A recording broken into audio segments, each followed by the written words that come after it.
Dear friends, स्वागत है आप सभी का अपने यूट्यूब चैनल फिजिक्स की पाठशाला में। और आज हम लोग पढ़ने वाले हैं electric field due to electric dipole का स्पेशल केस, जिसमें आपको जो है बोर्ड एग्जाम में पूछा जाता है कि अलोंग डाइपोल एक्सिस जो है इलेक्ट्रिक डाइपोल की वजह से इलेक्ट्रिक फील्ड क्या होता है, और परपेंडिकुलर टू डाइपोल एक्सिस जो है आपका इलेक्ट्रिक फील्ड क्या होता है इलेक्ट्रिक डाइपोल की वजह से।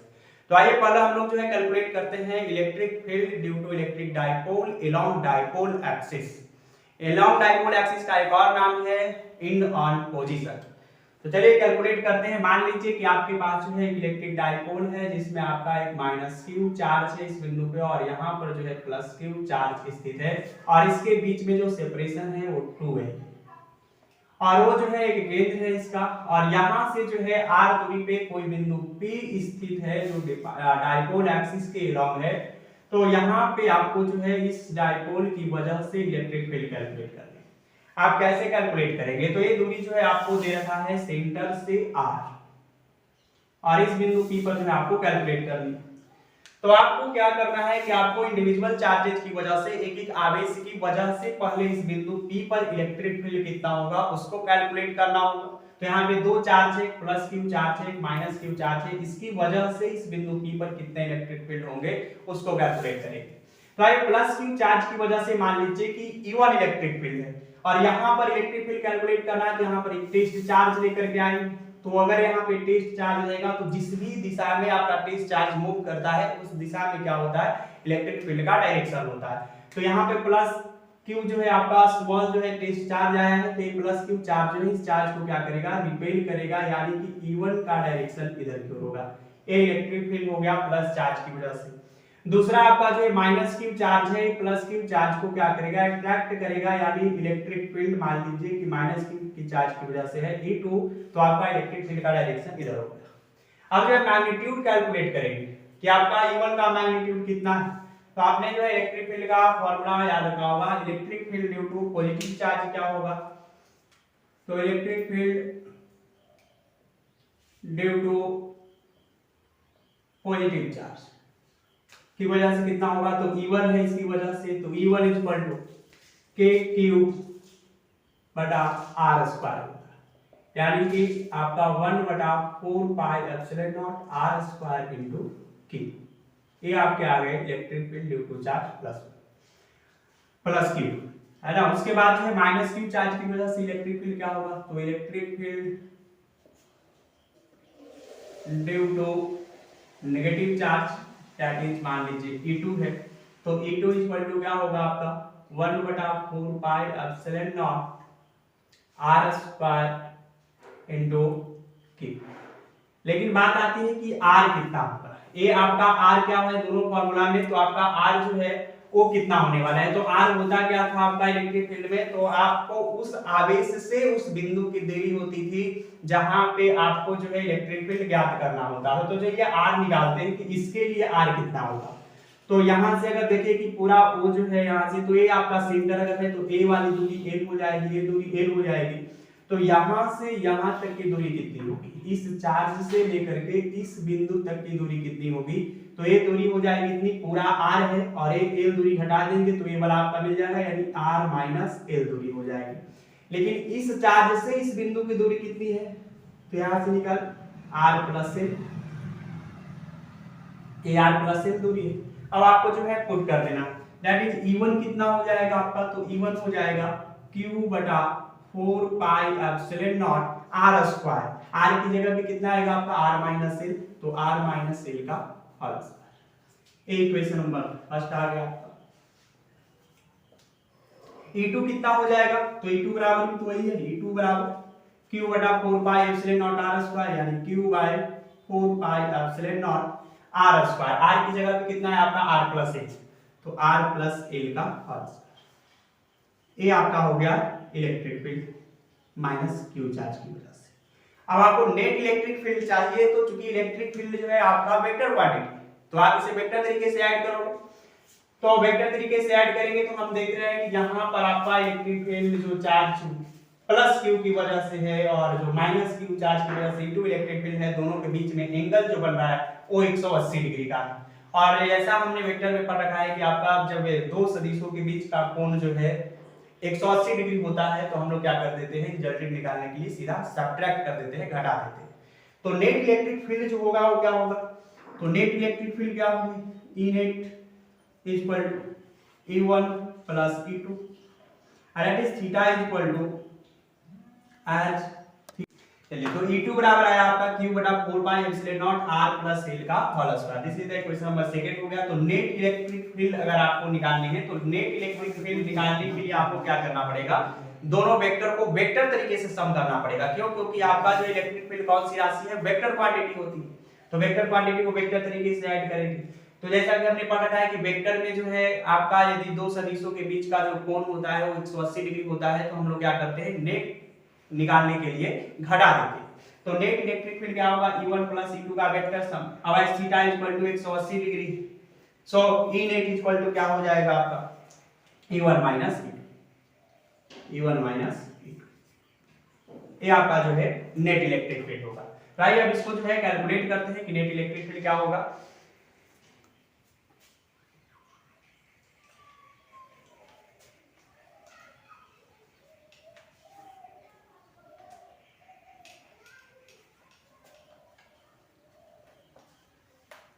चलिए तो E1 बराबर अभी तक आपने याद किया था, E1 बराबर क्या आया था, Q बटा 4 pi epsilon not R minus L का होल स्क्वायर, और E2 इक्वल टू आया था Q बटा 4 pi epsilon not R plus L का whole square. So E net equal to हमने क्या कहा, तो E net equal to E1 minus E2,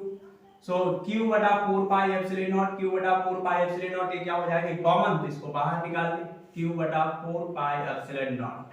अंदर में क्या बच जाएंगे, तो 1 बटा R माइनस L का होल स्क्वायर माइनस 1 बटा R प्लस L का होल स्क्वायर। अब इसको हम लोग को कैलकुलेट करना, तो Q बटा 4 pi epsilon naught into R minus L का होल स्क्वायर है, R प्लस L का होल स्क्वायर है, आपका एलसीएम क्या हो जाएगा, R माइनस L का whole square into R plus L का होल स्क्वायर। तो R माइनस L का होल स्क्वायर कैंसिल हो जाएगा, R प्लस L का होल स्क्वायर हो जाएगा, माइनस R प्लस L का whole square cancel, R minus L का होल स्क्वायर, क्या क्या Q बटा 4 pi epsilon not a plus b का होल स्क्वायर पे तोड़ दे तो r square plus l square plus 2ab 2r हो जाएगा, minus r square minus l square plus 2r ये हो जाएगा आपका ऊपर a माइनस b के होल स्क्वायर पे तोड़ने के बाद, और बटा में a क्या हो जाएगा आपका, तो a माइनस b है इक्वल टू आया था Q बटा 4 pi epsilon not R plus L का whole square minus R minus L का होल स्क्वायर बटा में R माइनस L का whole square into R plus L का होल स्क्वायर। ये जो है E नेट बराबर Q बटा 4 पाई एप्सिलॉन नॉट आया है, E नेट बराबर है ना। E नेट बराबर क्या है, शुरू से देख लीजिए कि E नेट बराबर आपने निकाले तो थीटा होगा 180 डिग्री, तो आपने कर दिया घटा दिया इसको E1 माइनस E2, E1 का मैग्नीट्यूड आपने निकाल रखा है Q बटा 4 pi epsilon not R minus L का होल स्क्वायर, और E2 बराबर Q बटा 4 pi epsilon not R plus L का होल स्क्वायर। तो यहाँ पे रखने के तो आपको Q बटा 4 पाई एप्सिलॉन नॉट, Q बटा 4 पाई एप्सिलॉन नॉट क्या हो जाएगी, कॉमन, तो ये बाहर हो जाएगा और अंदर में बच जाएगा 1 बटा R माइनस L का होल स्क्वायर माइनस 1 बटा R प्लस L का होल स्क्वायर। अब जो एलसीएम लिए तो एलसीएम हो गया आपका R माइनस L का whole square into R plus L का whole square, R minus L का होल स्क्वायर से कट जाएगा आपका, बच जाएगा R प्लस L का whole square minus R plus L का होल स्क्वायर कैंसिल हो जाएगा, बच जाएगा R माइनस L का होल स्क्वायर। इसको a प्लस b पे तोड़ दीजिए, इसको a माइनस b पे तोड़ दीजिए, तो इतना आएगा आपका रिजल्ट, और ये आपका क्या हो जाएगा, a minus b a plus b है तो a square minus b square यानी r square minus l square का होल स्क्वायर, ये आपका हो जाएगा। अब जो कटने वाला है तो r square l square l square cut जाएगी। अब जो है आपका नेट इलेक्ट्रिक फील्ड बराबर क्या आएगा, तो E नेट बराबर Q बटा 4 पाई एप्सिलॉन नॉट, Q बटा 4 पाई एप्सिलॉन नॉट, और ये 2 और 2 4 8 4r8 बटा r square minus l square का होल स्क्वायर। अब हम लोग जानते हैं कि 4 आइडियल डाइपोल क्या होगा, 4 आइडियल डाइपोल क्या होता है, r is very greater than L और 2L टेंड्स टू 0। सो आपका E नेट इक्वल टू निकालेंगे तो क्या होगा, Q बटा 4 pi epsilon naught into 4r L bye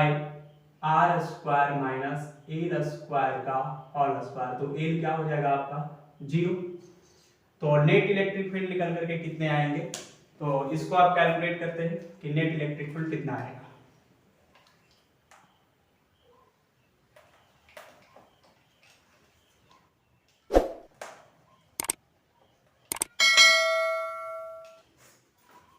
तो ई नेट बराबर आया आपका, ई नेट बराबर क्यू बटा 4 pi epsilon not into 4 R L बटा एल स्क्वायर की जगह 0 यानी कि आर स्क्वायर का स्क्वायर है तो आर का पावर 4 हो जाएगा। तो ये आर से यहाँ पे आएगा तो आपका क्या हो जाएगा क्यू बटा 4 pi epsilon naught R Q into 4 L. अब जो इसको एक तरीके से और भी हम लोग लिख सकते हैं डाइपोल मोमेंट के टर्म में। तो डाइपोल मोमेंट बराबर आपका क्या होता है, तो डाइपोल मोमेंट बराबर होता है P equal to Q into 2L। So इस टर्म में हम इसको लिखना चाहेंगे तो नेट इलेक्ट्रिक फील्ड क्या आएगा आपका, नेट इलेक्ट्रिक फील्ड बराबर 2 इंटू 2 Q इंटू L बटा 4 pi epsilon naught R Q. तो 2 से 2 कैंसिल हो जाएंगे आपके और एक P बराबर आ गया Q इंटू 2L। ये आपका क्या है डाइपोल मोमेंट। तो नेट इलेक्ट्रिक फील्ड क्या आ गया आपका P बटा 2 pi epsilon naught R Q. ये आपका नेट इलेक्ट्रिक फील्ड का क्या है मैग्नीट्यूड है, परिमाण है आपका due to electric dipole. Vector term में लिखे तो E नेट इक्वल टू क्या होगा वेक्टर P बटा 2 pi epsilon naught R Q. ये आपका जो है वेक्टर फॉर्म, यानी कि आपका जो नेट इलेक्ट्रिक फील्ड है वो आपका आर का क्यूब का क्या है विक्रमानुपाती net electric field due to dipole. जबकि यदि पॉइंट चार्ज की वजह से हम लोग बात करें तो पॉइंट चार्ज की वजह से आपका जो इलेक्ट्रिक फील्ड होता था वो आर स्क्वायर का विक्रमानुपाती होता था, लेकिन इलेक्ट्रिक डाइपोल की वजह से जो है वो दूरी का क्या है क्यूब का विक्रमानुपाती। तो ये था आपका electric field due to electric dipole along dipole axis. तो चलिए अब हम लोग कैलकुलेट करते हैं electric field due to electric dipole along perpendicular bisector, जिसे आप ब्रॉड ऑन पोजीशन कहते हैं। तो for perpendicular bisector, for perpendicular bisector electric field क्या होगा। तो फिर से वही हम मान लेते हैं कि एक आपके पास माइनस क्यू चार्ज है, प्लस क्यू चार्ज है, दोनों 2L दूरी से सेपरेट हो रहे हैं, कंस्टिट्यूट हो गया आपका इलेक्ट्रिक डाइपोल। और इसका सेंटर O है और इस सेंटर से जो है एक परपेंडिकुलर बाइसेक्टर है आपका, और यहाँ पे इस P बिंदु है यहाँ पे स्थित जो R दूरी पे है, और इसकी वजह से जो है इलेक्ट्रिक डाइपोल की वजह से इस बिंदु P पर आपको निकालने हैं इलेक्ट्रिक फील्ड। तो फिर से हम लोग जो है फॉर्मूला लगाएंगे वही पॉइंट चार्ज की वजह से जो भी इलेक्ट्रिक फील्ड का फॉर्मूला होता है, क्योंकि यहाँ पे 2 पॉइंट चार्ज है आपका, एक प्लस क्यू चार्ज है, एक माइनस क्यू चार्ज है, तो हमें डिस्टेंस पता होनी चाहिए। तो चूंकि ये आपकी पूरी दूरी जो है वो 2L है, तो ये आपका कितना हो जाएगा L और ये भी हो जाएगा L। अब ये मान लीजिए कि ये जो P बिंदु है सिमेट्री का उपयोग करें तो ये आपका जो है ये दूरी मान लीजिए कि अगर Z है तो ये भी दूरी कितनी हो जाएगी Z, ये दूरी भी हो गया आपका Z। अब इस Z को हमें फाइंड करना है, तो Z क्या हो जाएगा, तो ये तो आपका परपेंडिकुलर बाइसेक्टर है, 90 डिग्री का एंगल बनाएगा। सो Z इक्वल टू क्या होगा, तो Z इक्वल टू हो जाएंगे आपके root under R square plus L square, क्योंकि एक कर्व है तो R square plus L square, A Z बराबर होता है R square plus L square under root एक। अब मान लीजिए कि ये जो सिमेट्री का उपयोग कर रहे हैं, एक एंगल थीटा है, एक एंगल आपका थीटा है। तो इस पॉइंट चार्ज की वजह से इलेक्ट्रिक फील्ड किधर की होगा, तो यहाँ पे टेस्ट चार्ज हम लेकर के आएंगे। टेस्ट चार्ज क्या होता है, पॉजिटिव होता है, मैग्नीट्यूड बहुत छोटा होता है। तो ये आपका जब यहाँ पे एक टेस्ट चार्ज हम लोग लेकर के आएंगे तो ये जो चार्ज मौजूद है उस चार्ज को किस डायरेक्शन में रिपेल करेगा, तो ये इस डायरेक्शन में इसको रिपेल करेगा, यानी कि इस चार्ज की वजह से इलेक्ट्रिक फील्ड मान लो कि E1 है तो ये तो इधर की ओर इसका डायरेक्शन हो गया। एक माइनस क्यू चार्ज है, ये क्या करेगा आपका अट्रैक्ट करेगा, तो इसकी वजह से इलेक्ट्रिक फील्ड का डायरेक्शन क्या हो गया इधर की होगा, दैट इज E2। अब जो है ए इलेक्ट्रिक फील्ड जो है किसी एक अक्ष के अनुदिश नहीं है, किसी एक एक्सिस के लॉन्ग नहीं है, तो हम लोग क्या करेंगे, इस इलेक्ट्रिक फील्ड का कंपोनेंट निकालेंगे। अब कंपोनेंट निकालते हैं तो मान लीजिए कि ए आपका जो है एक्स एक्सिस मान लेंगे, ये एक्स एक्सिस और ये आपका वाई एक्सिस। अब इसी के अनुदिश जो है आपको इलेक्ट्रिक फील्ड निकालना है। तो अगर ए एंगल जो है आपका थीटा है तो ए एंगल में कितना हो जाएगा आपका थीटा, ए थीटा है तो ये भी थीटा हो जाएगा क्योंकि वर्टिकली अपोजिट एंगल होंगे। तो इस इलेक्ट्रिक फील्ड का कंपोनेंट किधर किधर जाएगा, तो एक कंपोनेंट हम कहें कि ए आपका जो है E1 cos थीटा हो जाएगा और एक आपका जो है E1 sin थीटा। इस इलेक्ट्रिक फील्ड का कंपोनेंट किधर होगा, तो इसका एक कंपोनेंट कहां होगा, तो एक कंपोनेंट तो इधर की ओर होगा, that is E2 cos theta, E2 cos theta, और एक कंपोनेंट इधर नहीं आएगा, that is E2 sin theta. तो हमने देखे कि आपका E2 cos थीटा है, ये आपका जो है E1 cos थीटा है, और ये दोनों का मैग्नीट्यूड बराबर है क्योंकि आवेश का परिमाण बराबर है, दूरी समान है, एंगल समान है। तो ये दोनों यानी कि आप ये कह सकते हैं कि आपका जो E1 है इलेक्ट्रिक फील्ड और E2 इलेक्ट्रिक फील्ड है, इन दोनों का मैग्नीट्यूड बराबर है। तो आपका E1 cos थीटा और E2 cos थीटा ये दोनों का मैग्नीट्यूड बराबर है, तो ये दोनों क्या हो जाएंगे आपके कैंसिल। लेकिन आपका जो इलेक्ट्रिक फील्ड होने वाला है बिंदु P पे, वो किसकी वजह से होगा, तो इलेक्ट्रिक फील्ड का होगा कंपोनेंट जो इधर की ओर है आपका E2 sin थीटा, यानी E2 sin थीटा ही इफेक्टिव है यहाँ पे, यानी कि आपका इफेक्टिव इलेक्ट्रिक फील्ड क्या हो गया, effective electric field equal to E sin theta. E sin theta कहे तो E1 sin थीटा और E2 sin थीटा दोनों हो गए, यानी कि नेट इलेक्ट्रिक फील्ड अगर निकाले at point P, net electric field at point P, तो net electric field at point P क्या होगा आपका, तो E नेट इक्वल टू, दोनों का डायरेक्शन क्या है, समान है, तो E1 sin theta plus E2 sin theta, और E1 और E2 का परिमाण बराबर है, सो आप इसे E मान लें तो E हो जाएगा। तो E नेट इक्वल टू क्या हो जाएंगे, 2E sin theta, 2E sin theta हो जाएगा नेट इलेक्ट्रिक। अब अगर E का मैग्नीट्यूड निकाले तो E का मैग्नीट्यूड निकालेंगे तो क्या होगा आपका, तो E का मैग्नीट्यूड, तो पॉइंट चार्ज के लिए जो होता है Q बटा 4 पाई एप्सिलॉन नॉट, दूरी कितनी है r स्क्वायर की जगह z स्क्वायर आएगा आपका, तो z स्क्वायर, और z कितना है under root r square plus l square, और उसे हम एक तरीके से और भी लिख सकते हैं कि ये आपका हो जाएगा r square plus l square का पावर 1/2, तो q बटा 4 pi epsilon not r square plus l square का पावर 1/2 का स्क्वायर, एक नेट इलेक्ट्रिक फील्ड आ गए। तो नेट इलेक्ट्रिक फील्ड क्या था आपका, E net equal to 2 E बराबर जो है Q बटा 4 pi epsilon not r square plus l square power 1/2 का पावर 2 है। अब नेट इलेक्ट्रिक फील्ड क्या होगा, 2E sin थीटा, और E की वैल्यू कितनी है, Q बटा 4 pi epsilon not r square plus l square का पावर 1/2 का स्क्वायर, ये है। और into sin theta, sin theta क्या होता है, p/h, तो p आपकी कितनी है, तो p है आपका p l है ये आपका, तो l बटा h कितना है आपका r square plus l square का पावर 1/2, तो E नेट इक्वल टू क्या हो जाएंगे, तो देखिए तो Q इंटू 2L, इसको लिख सकते हैं Q इंटू 2L बटा 4 पाई एप्सिलॉन नॉट, और एक 2 से 2 कैंसिल हो जाएंगे, यानी कि यहाँ पे बच जाएगा आपका r square plus l square into r square plus l square का पावर 1/2, ये हो जाएगा। तो ये आपके टोटल कितने हो जाएंगे, तो E नेट बराबर क्या है, 2 इंटू Q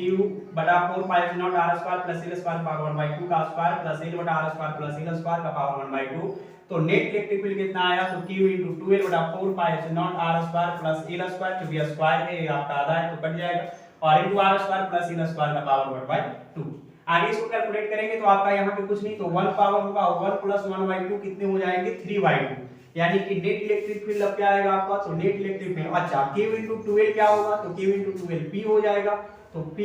बटा 4 pi epsilon not R square plus L square का पावर 3/2 ये हो जाएगा। आगे कैलकुलेट करते हैं, तो चूंकि फॉर आइडियल डाइपोल और आइडियल डाइपोल के लिए हम लोग क्या जानते हैं कि R जो है very very greater than L that is 2L tends to 0 ये होता है, तो L की जगह पे क्या हो जाएगा आपका 0 हो जाएगा। सो E net is equal for ideal dipole